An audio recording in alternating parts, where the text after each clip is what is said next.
नमस्कार दोस्तों, आज के हमारे इस वीडियो में हम आपके लिए अपरा एकादशी की व्रत कथा लेकर आए हैं।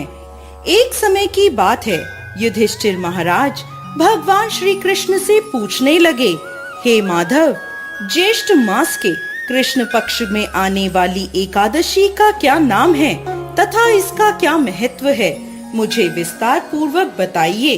हे युधिष्ठिर, आपने जन कल्याण के लिए बहुत ही उपयोगी प्रश्न पूछा है।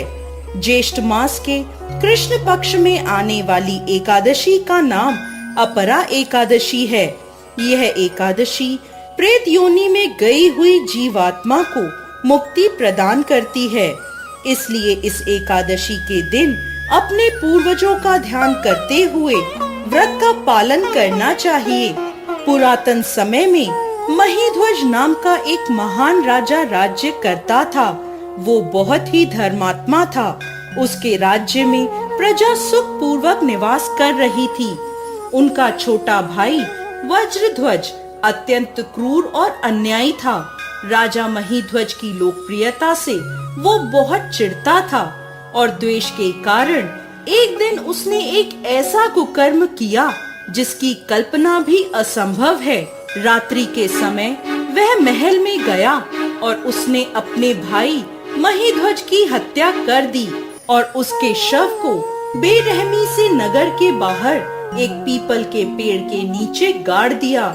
इस प्रकार राजा महीध्वज की अकाल मृत्यु होने के कारण राजा को प्रेत योनि प्राप्त हुई और उसी पेड़ पर रहते हुए और वह आने जाने वालों को परेशान करने लगा, इधर उधर भटकने लगा।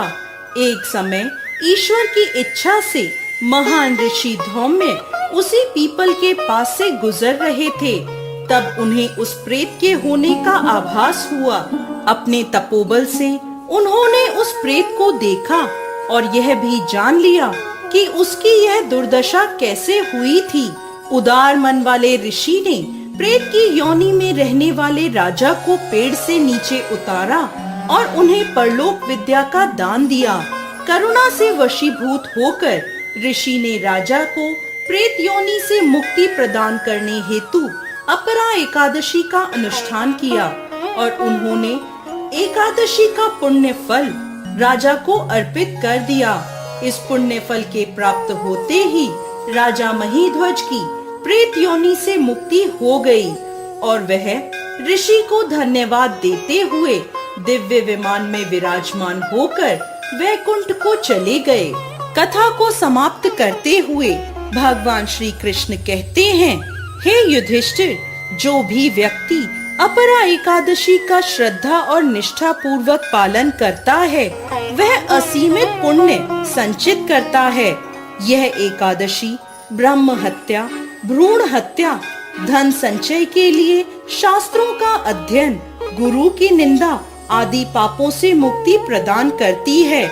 शास्त्रों में मनुष्य जीवन में करने योग्य कुछ पुण्य कर्म बताए गए हैं, जैसे कि कार्तिक मास में पुष्कर में स्नान करना, काशी में महाशिवरात्रि का पालन करना, गया में पिंड दान करना, पुष्कर में स्नान करना, माघ मास में प्रयाग में स्नान करना, स्वर्ण का दान देना, भूमि का दान देना आदि।